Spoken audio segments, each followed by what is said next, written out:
Welcome, friends of the show, viewers, people, Titans fans, whoever happened to stumble upon this video. Well, if they did, they're gone now.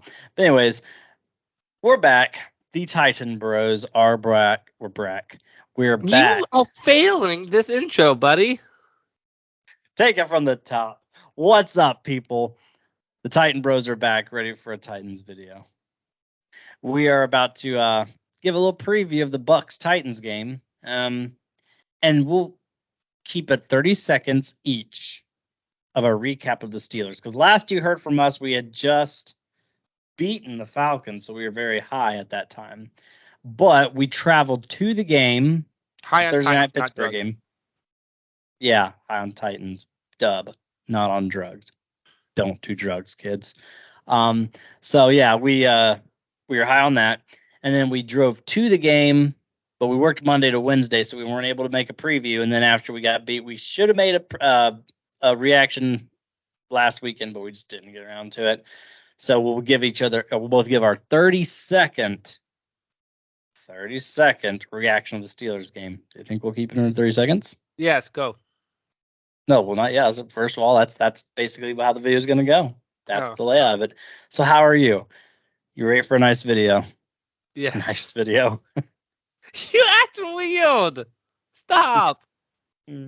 Well, what's a nice video? Like, I don't know. I don't know. Failed. So you have nothing? You want me to do my recap or no? I mean, go ahead. Okay. Go ahead, give me your reaction. It sucks we lost because I feel like not mathematically, but a loss to the Steelers, which was a team that was not great, so it's winnable. Losing to them put a dagger on our season. Like, we are now officially and just look to see what we have in future playoffs and Spiels and Wiley's and Levis, and like we're done trying to legit go win this division with the Jags being 6-2 and all. So it sucked.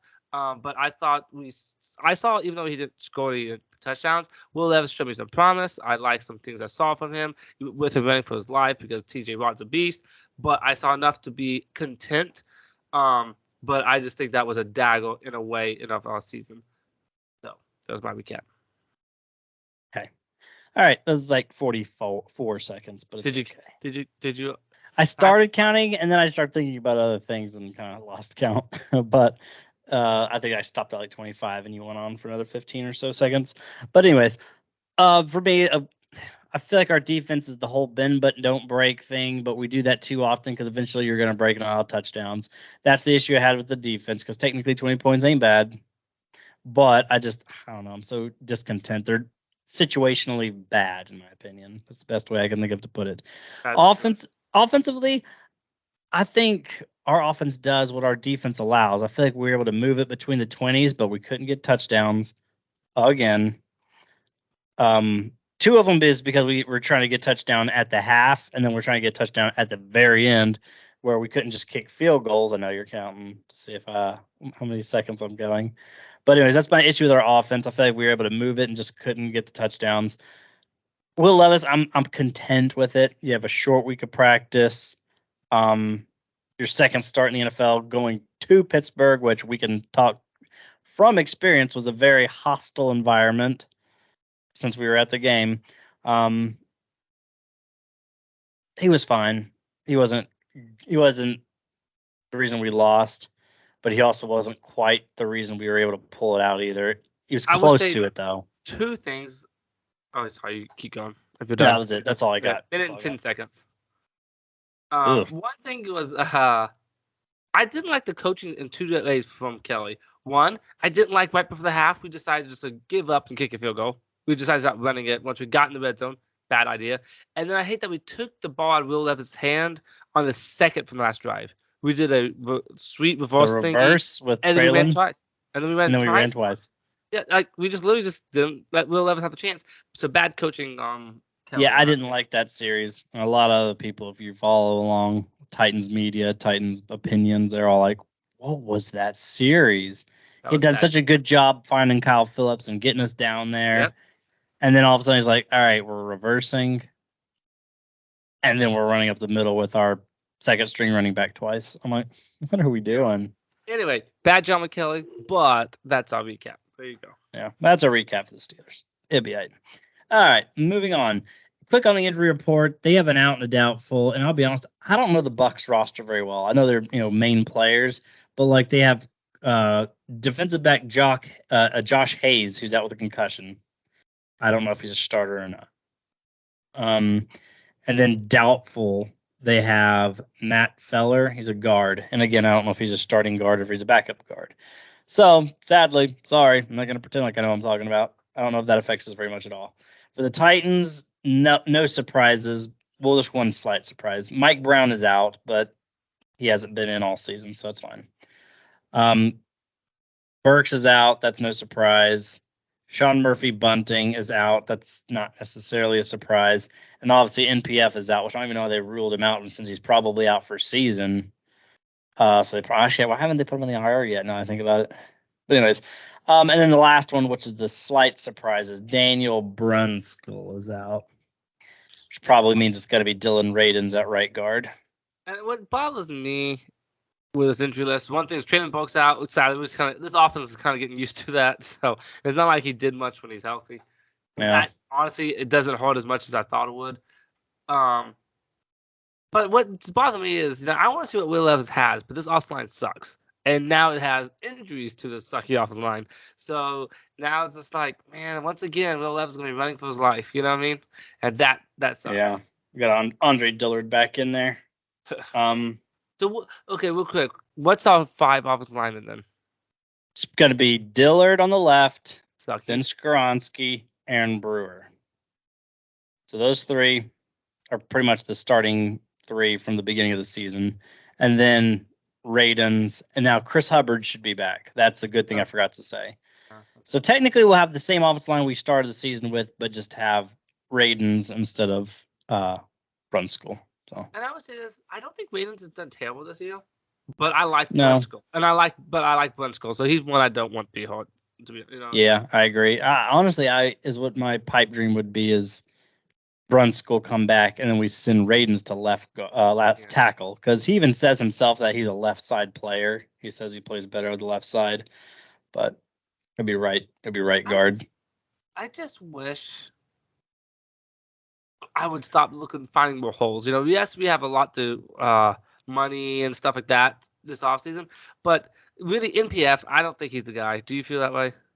No. Dillard's definitely not the guy. So I'm just thinking, dang, that's just another hole right there we got to fill. Yeah, on the plus side, we have the number 1 most amount of cap space next year. Yeah. And that's not including us probably, hopefully, cutting Dillard. Yeah. Because that'll give us even more cap space. So we'll have butt tons. We got to go after some like Orlando Brown or something.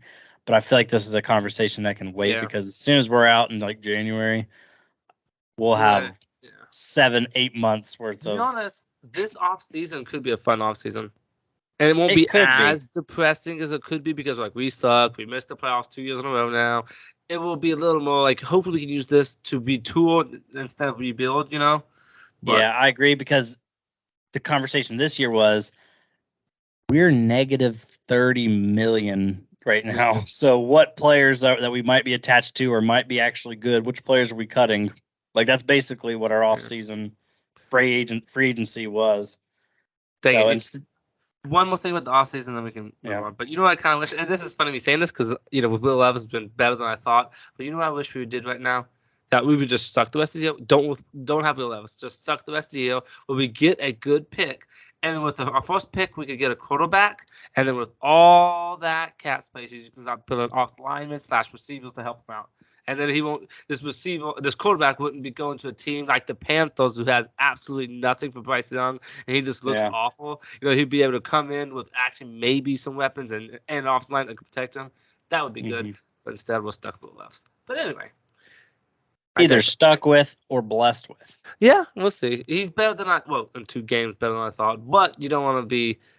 But there's no denying he did throw some drop picks in the Steelers game. 3 of them. A lot. I think he actually threw 2 on that last drive 2 drop picks and then officially At decided the end, it was getting on like he had to throw it in the end zone kind of situation. So that's a little different, you know. Yeah.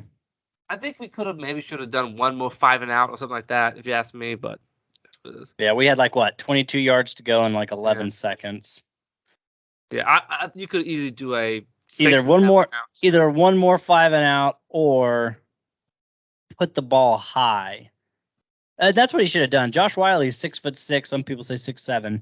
Go stupid high, where either he just jumps and can't get it, or since he's 6'6", he's the only guy that can get it. You know what I mean? Yeah. I feel like that went on a rope too low and fast, made it for an easy interception. But anyways, once again we digress.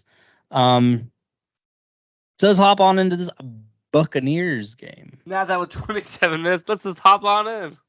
Well, we're 27 minutes into the call, but only 11 minutes into the recording. But yeah, we are 11 minutes into the recording. So yeah, Buccaneers. I don't know what they are. Baker Mayfield's continuing the way he likes to be in the NFL, where he's putting up 9 points one game and then 37 points the next, and you have no idea what Baker is going to show up, which I guess is just the story with all gunslingers, is you just don't know which version of them is going to come out. Thing is, he had a good game last week, and they still lost. I'm hoping they don't build on that.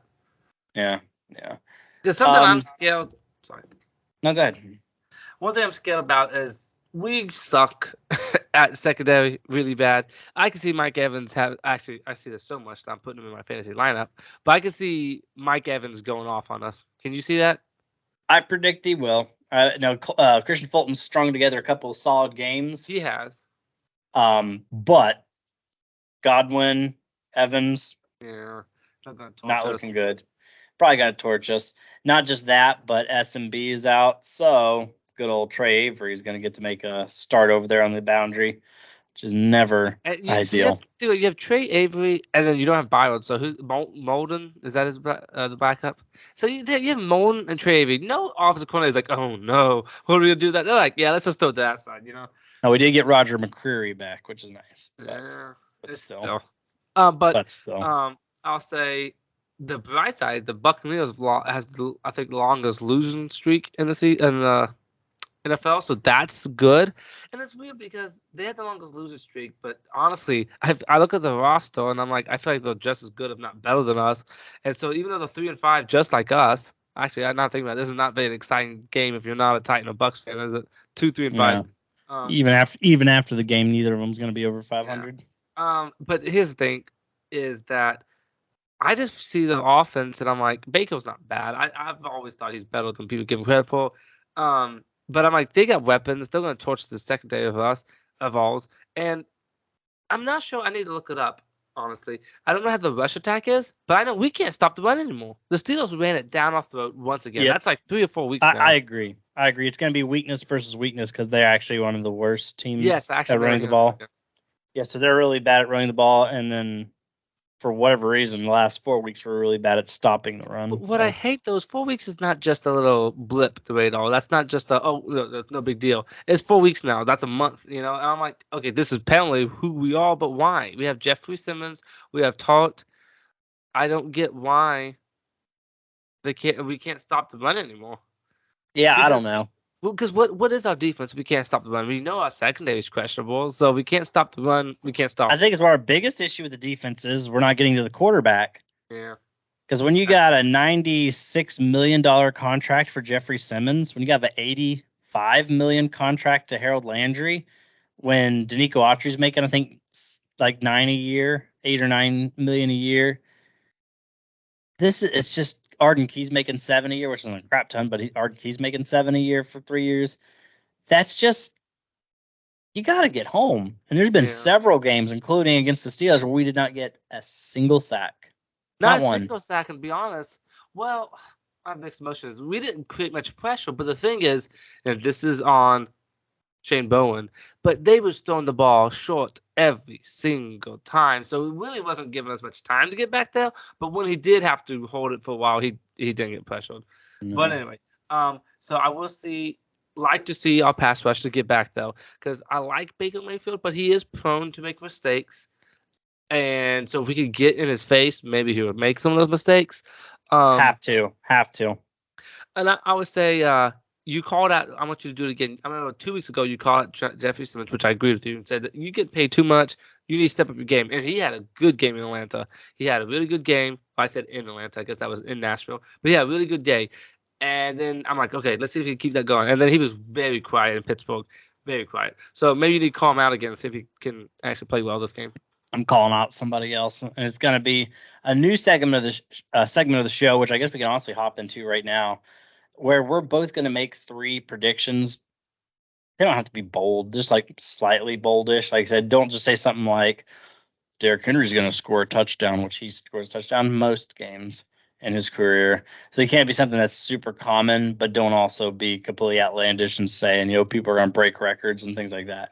But we're going to make 3 predictions each, and then in our recap, we're going to revisit those 3 and see how many hit. Sound good? Yep. I'm going to jump into one and calling out someone who's getting paid a good bit and needs to produce. I predict Amani Hooker will get an interception on Sunday. He got the one in week 1, and as far as I understand, if I remember correctly, he hasn't gotten one since. Byard's gone. Your partner in crime, your captain, your leader over there, he's gone. Baker Mayfield plays wild and loves chucking the ball downfield. This is a perfect prime game for Amani Hooker to just bite and get one of those picks on one of those wild bombs that old Baker likes to throw. So, what my first prediction, Amani Hooker will get an interception. Okay, that's a good one. I'm gonna start off with because I got no particular order. I was written them down. I'm gonna say Josh Riley is gonna get his first touchdown from a quarterback throw, and that's not a trick play. I'm gonna say in his big frame, he's gonna find a way to get a touchdown in the red zone. I think, and this is gonna go with something else I'm gonna say later, but with a Will Levis, who was a second/third string for most of the season, he's going to have a lot of chemistry with backup players that didn't play much, that he's going to have with starting people because that's who he practiced with all day in the offseason and stuff. So he's going to be looking to him, and I say that Josh Wise will get one of his first touchdowns this year from a quarterback. That's not a trick play. Yeah. You'd love to see it, and it actually goes very similar to what mine is going to be.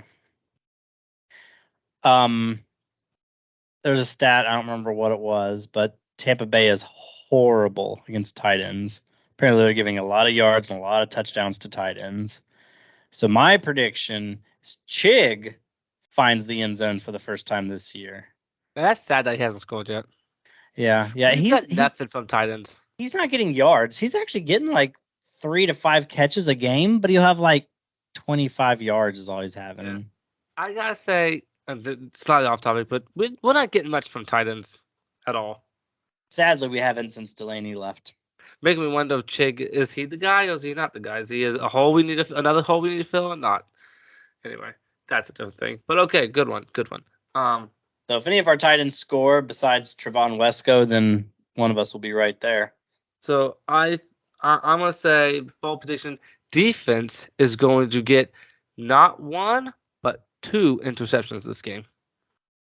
So those kind of go hand in hand as well. I guess technically the tight ends scoring touchdowns don't really go hand in hand. It's more of an either or most likely. Yeah. But yeah, me saying Hooker gets a pick, you saying the defense will get 2 picks. Mm-hmm. That could go hand in hand because Hooker could come down with one of or both.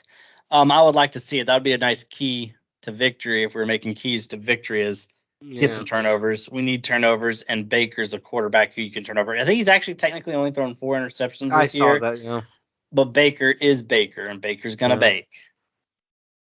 So, yeah. So my final one, and this is probably the boldest of all. Kind of technically, expecting one player to get an interception is probably the boldest. But to me, this is bold because of how long it's been.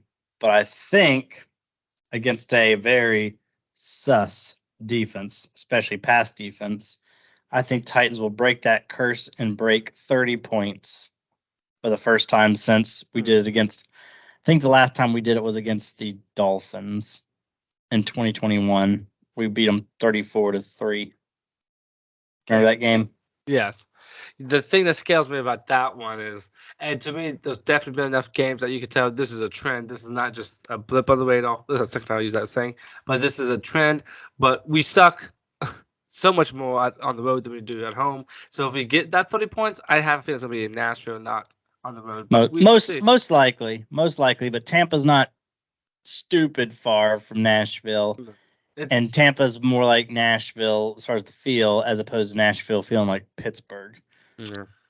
Now, I don't know how we did in Pittsburgh. I forgot which. Actually, I think we did a lot because I know you and me. I think both teams did a lot of penalties. But for some reason, when we're on the road, our offensive line just lose their minds and they just keep holding / false starts. And yeah, I think Vrabel said something like ran out of people on the O line to do penalties or something like that. they just lose their freaking minds. I don't get it. All right.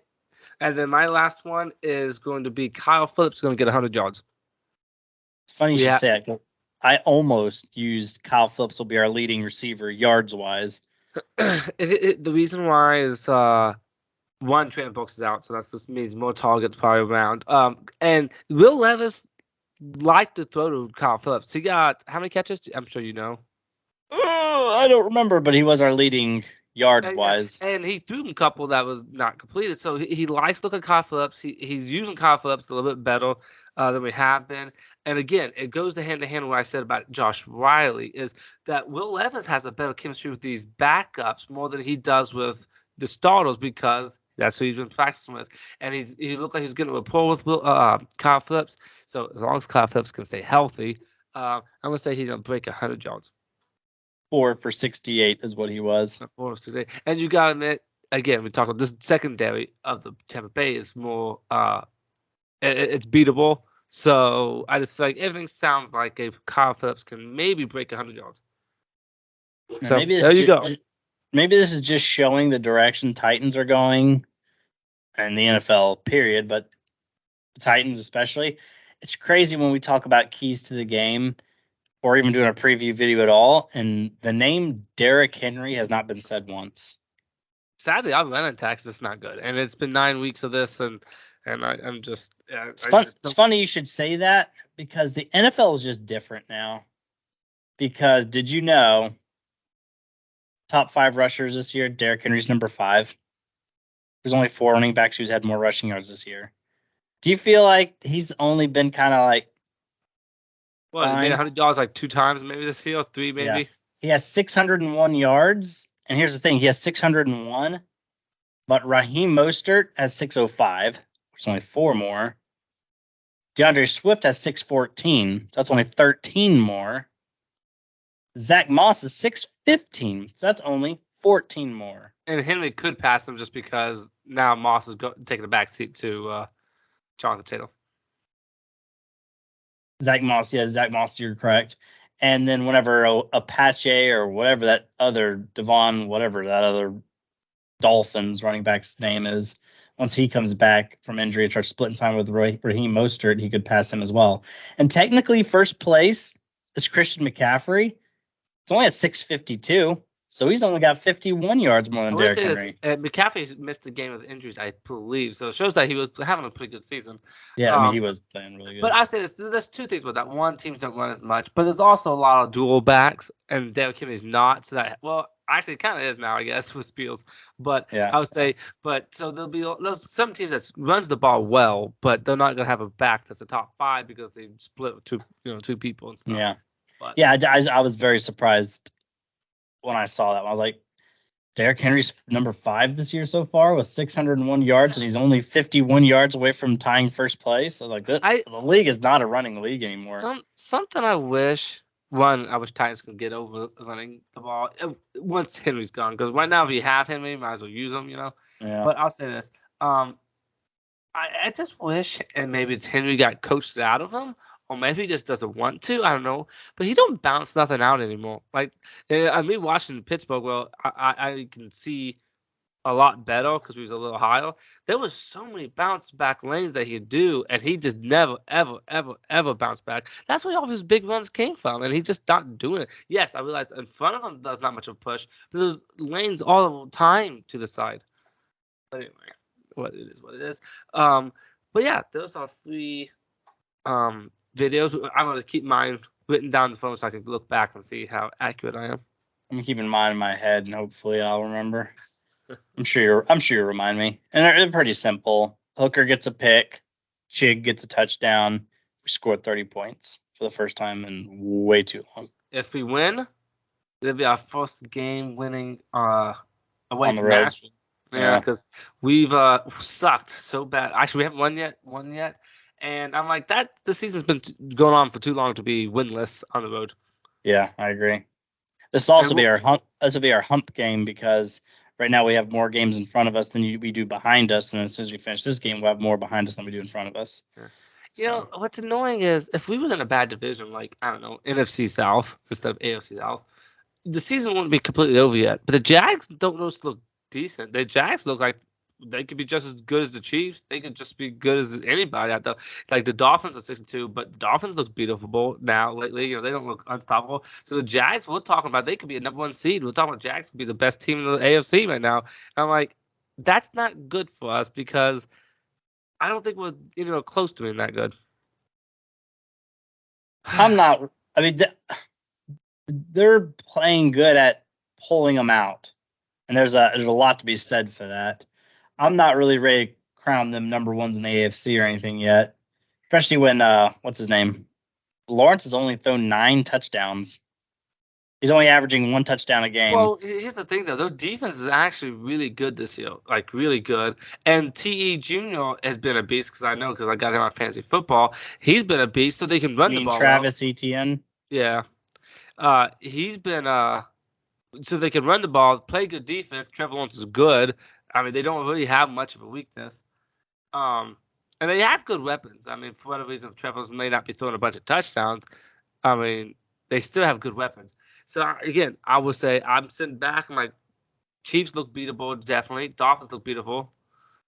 The only thing I'm clinging to when it comes to hope is they've technically only beat one really good team. Because if you look at their schedule, they beat the Colts. Colts are the Colts. You know, they're better than we thought, but this, isn't going to be a year that they're going to be competitive. Then they lost to the Chiefs, and then they lost to the Texans. But then they beat the Falcons. Falcons are Falcons. Then they beat the Bills. That's the one game I'll give them. That was a good job, Jags, beating the Bills there. But then they beat the Colts again. They beat the Saints, who I feel like the Saints should be better than they are. They always seemed like a team that was just missing a quarterback, and Derek Carr to me seemed like the perfect fit. But they've just been bland, in my opinion. But anyways. And then they beat the Steelers with Mitch Trubisky in the second half. And that's it. So they only have one. Now, great job. You can only play with who's on the schedule. That's what they always say. You can only play who's on the schedule. Well, here's the thing. Would we be 6-2 if we had that schedule? No. I mean, no. Especially with Tannehill the way he's played this year, which we're not even jumping into the Tannehill getting benched conversation. I will just say I think it was the right move. It was the right move. I saw some people saying they think that Vrabel was forced to do that. I don't know if that's true or not. And I highly doubt it. I don't think anybody's his boss. I don't usually like owners get involved, but if Amy Strunk did do that, I am pleased with that because there's no reason to have Tannehill in anymore. Absolutely no reason. I definitely highly doubt that she did that. Yeah. Anyway, one thing, So my original thing to say is that sadly, I think this division is too far out of grasp. But I just hope we can get better, not just this season, like young people, but I hope next offseason we can, because I feel like if we don't watch out, if we don't spend our money wisely, because you know how it is, it's about fits. It's not just like get the best players. It's, sometimes about the fits and everything. But if we don't use this money wisely, we can find ourselves in the bottom of this division real fast. I think Jags are a good bit better than us. I think we're already in the bottom of the division, so. Well, I mean, the season's halfway over, so you could always use the logic, we'll dig ourselves out of this. But you got a point, though. But anyway, I think Texans, if they're not better than us now, they're just a piece of 2 away from being good. Because if you got a good quarterback, You don't have to do much to be really good. Colts look like they're probably just a quarterback away from being good. And I'm still thinking, man, It'll benefit us soon, but I hate the fact that quarterbacks get paid so much.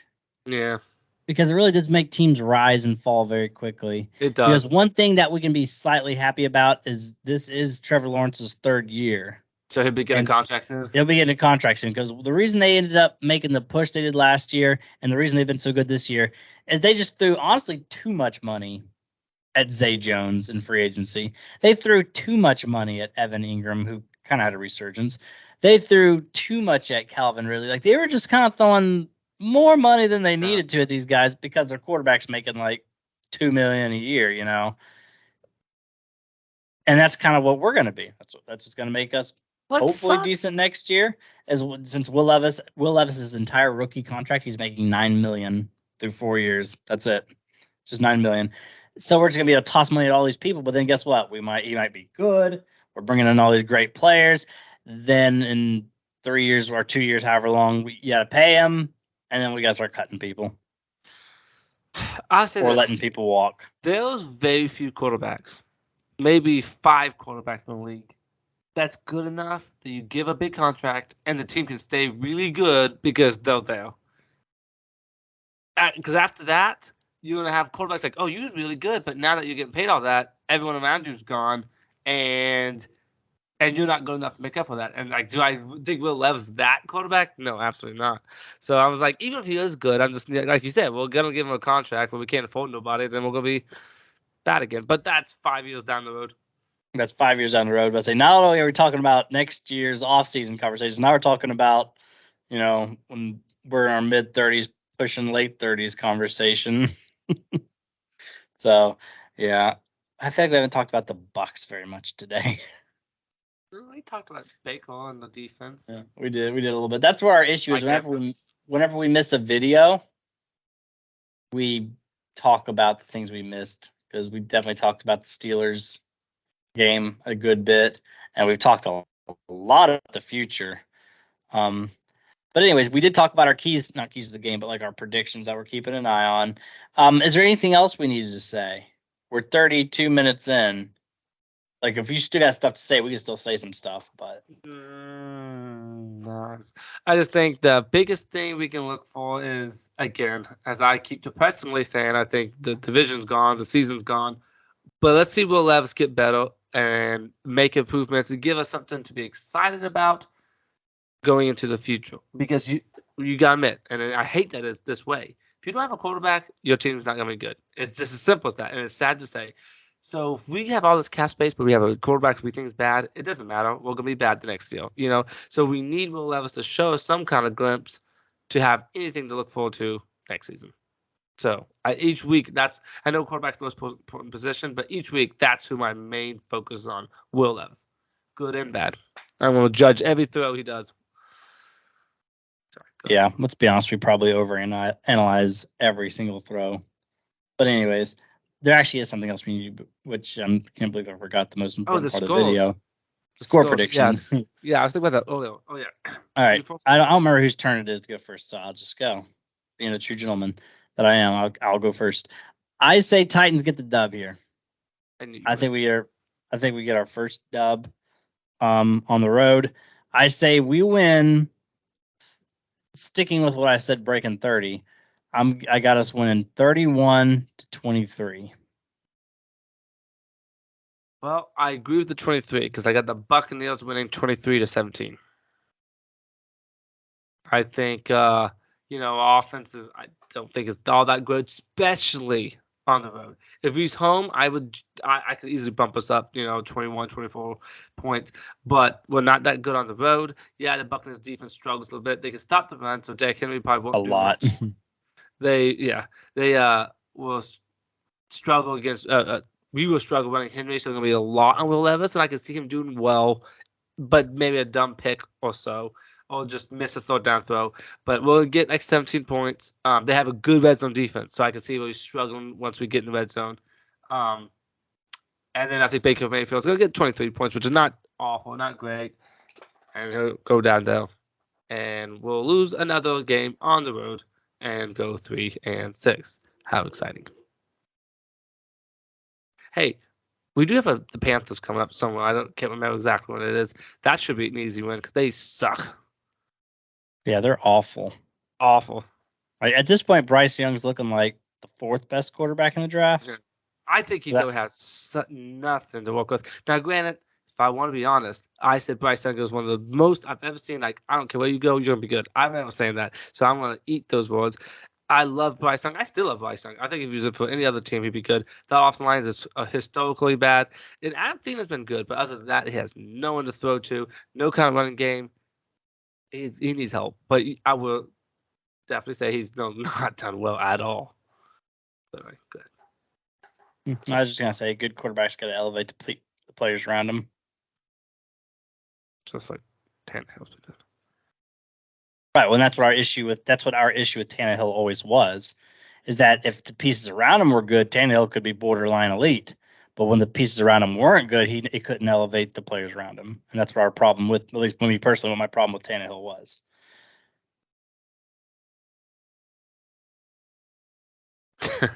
Okay. I don't know what that stare was about. Right. I'll tell you what it's about. It's 12:58 in the morning. It's midnight, basically. And I got up at 6 o'clock this morning, so I'm sleepy. So I think that should be about all. We're 36 and a half minutes into the video, so we'll see what happens. I got the Titans winning 31-23. You got the Titans losing 23-17. So both of us have technically a one-score game because I have us winning by 8, and I could see them driving in that last drive and getting in the red zone. But then they have to go for it on 4th down, and they don't get it. If they have that one drive to score to tie it up, I wouldn't trust my defense. I don't trust my defense. I'll say this though.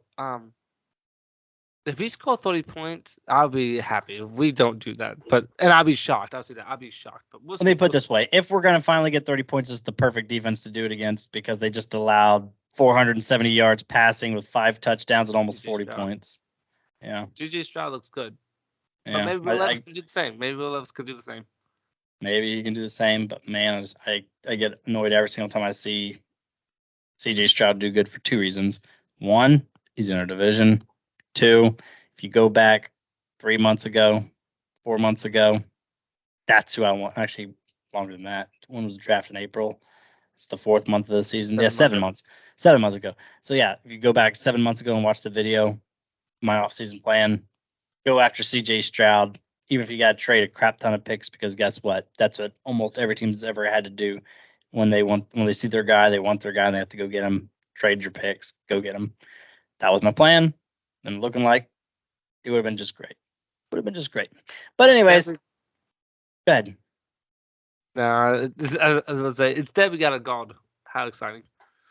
We did get us a left guard. Because I thought we got a tackle, but no, it's a guard. Yeah, I like Skoronski, but yeah, 11th overall on a guard is awfully boring. And it's like a tackle is even a little more exciting, but nope, we got one of the most boring positions. Honestly, a guard could be the most boring position. Could be. But anyways, I don't think that has a whole lot to do with the Bucks v Titans. So yeah, I guess that's all we got. So we'll talk to you Sunday night. Peace out and all of that jazz.